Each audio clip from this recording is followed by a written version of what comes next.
2010년 11월 현대자동차 비정규직 노조는 정규직 전환을 요구하며 공장을 점거했다가 25일 만에 자진 해산했습니다.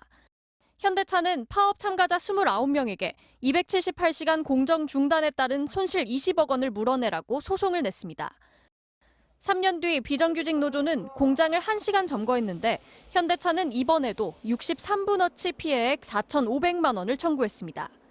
항소심까지는 현대차의 승리, 법원은 각각 20억 원과 수천만 원을 배상하라고 판결했습니다. 대법원이 두 사건 판단을 모두 뒤집고 노동자들의 손을 들어줬습니다. 다수결 결정에 따른 조합원 개인에게 노조와 똑같이 책임을 묻는 건 헌법상 노동자의 단결권과 단체 행동권을 위축시킬 우려가 있다며 노동자 개개인의 책임은 노조에서 지위나 파업 참가 정도를 따져야 한다고 밝혔습니다. 손해배상이 무서워서 파업을 못해선 안 된다는 겁니다. 월에 200만 원 버는 노동자들에게 수천만 원, 수억, 수십억의 손해배상을 가능하게 하는 이 구조 자체가 문제인 것입니다. 회사가 떠넘기려던 피해 금액도 정확히 따지라고 기준을 제시했습니다. 노동자들은 파업 이후 추가 근무를 통해 생산량을 채웠다고 주장해왔는데 부족 생산량을 만회했다면 손해가 생긴 게 아니라며 이 주장을 받아들였습니다. 현대차는 산업계에 미칠 파장이 우려된다며 아쉽다는 입장을 밝혔습니다. 대법원은 2009년 쌍용자동차 파업에 대해선 금속노조가 배상해야 한다고 판결했습니다. 노동자 개개인이 아닌 노동조합은 불법 파업에 대한 책임이 있다는 겁니다. 다만 쌍용차가 복귀한 노동자들에게 준 성과급 18억 원까지 물어줄 필요는 없다며 배상액을 다시 계산하라고 판결했습니다. MBC 뉴스 김지인입니다. 국회 본회의에 직회부된 노동조합법 개정안 노란봉투법에 대해 대통령실이 거부권 행사를 검토 중인 것으로 알려졌습니다. 개정안은 하청이나 특수고용 노동자들이 원청기업과 직접 교섭할 수 있도록 하고 파업에 대한 기업의 무분별한 손해배상은 제한했는데요. 재계와 정부 여당은 이 법안이 노동자들의 불법 행위에 면죄부를 줄 거라고 비판하고 있습니다. 사실인지 팩트체크 알고 보니에서 따져봤습니다. 노란봉투법에 대한 주된 비판은 노조의 불법 행위에 기업이 손해배상을 청구할 수 없게 된다는 겁니다. 노조가 불법 행위를 해도 손해배상조차 할 수 없게 되니 노동 현장에서 불법 파업과 불법 점거가 일상다반사가 될 것입니다. 불법을 저질러도 책임을 물을 수 없으니 노조에게 특권을 주는 거라는 주장입니다. 노동조합이라는 이유만으로 손해배상 책임에 예외를 둘 경우 피해자보다 가해자를 더 보호하는 불합리가 발생하고 불법 행위자에게 특권을 주는 것으로 당초 국회에 발의됐던 관련 법안들을 보면 그렇게 볼 수가 있습니다. 국회가 논의한 관련 법안은 모두 11건, 국민청원이 1건인데요. 그중 8개에서 파업에 대한 손해배상을 원칙적으로 금지한 조항이 확인됩니다.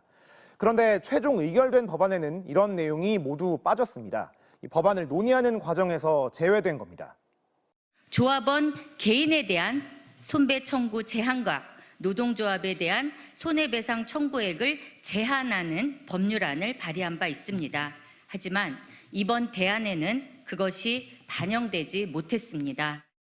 대신 개정안은 기업이 노조의 불법 행위에 손해배상을 청구할 때 노조원 개인별로 책임의 내용과 범위를 명확히 하도록 했습니다. 기업이 불법 파업에 대해 계속 손해배상을 청구할 수 있도록 하되 공동 책임을 지라며 무분별하게 소송을 제기하지는 못하게 한 겁니다. 이번 법안은 잘못을 했다면 그 잘못한 부분에 대해서만 책임을 지도록 하는 법안입니다. 그런 맥락에서 손해배상 책임에 예외를 둔 건 아니라고 볼 수 있습니다. 노란봉투법은 지난 2014년 쌍용차 파업 노동자들이 47억 원의 배상 판결을 받은 것에서 비롯됐습니다. 지난해에도 대우조선해양은 파업을 벌인 하청노조조합원 5명에게 470억 원의 손해배상을 청구해 논란이 됐습니다. 파업을 했다는 이유로 노동자들이 천문학적인 배상에 시달리는 고통 많은 막자는 법안을 면죄부나 특권으로 부르기는 어려워 보입니다. 알고 보니 이준범입니다. 파업이 끝나고 나면 기업들이 노동조합은 물론 파업에 참가한 조합원 개개인에게 거액의 손해배상을 청구하는 소송. 언제부턴가 마치 공식처럼 반복돼 왔습니다.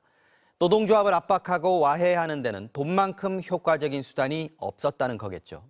대법원 판결로 기업들의 행태에는 제동이 걸렸는데 노동계는 근본적인 해결을 위해서는 노란봉투법을 빨리 통과시켜야 한다고 주장했습니다. 이어서 김상훈 기자입니다. 노조 파괴 전문 창조 컨설팅 자문을 받은 유성기업은 지난 2011년 파업에 참가했던 조합원 87명에게 40억 원을 청구했습니다. 2016년 한국철도공사도 노조와 조합원 25명에게 403억 원을 달라며 소송을 냈습니다. 현대제철은 노조와 180명에게 200억 원을, 작년 대우조선해양은 교섭을 요구하며 50일 넘게 파업을 벌인 하청 노동자 5명에게 무려 470억 원을 청구했습니다. 파업 노동자 개개인에게 거액을 청구하는 소송은 마치 공식처럼 반복되어 왔습니다. 효과적인 노조 와해 수단이기 때문입니다. 현대차는 2010년 파업 피해액 20억 원을 처음에는 65명에게 청구했지만 노조를 탈퇴한 이들을 1명, 2명 빼주면서 대법원까지 남은 건 5명에 불과했습니다.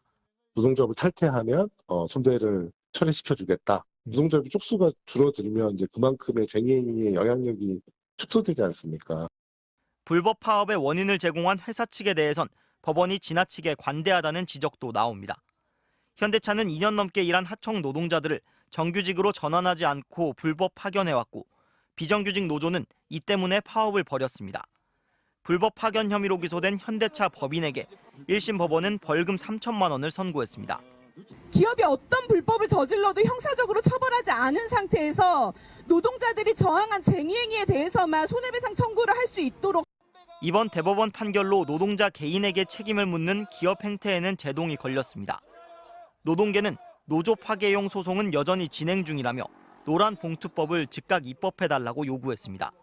MBC 뉴스 김상훈입니다.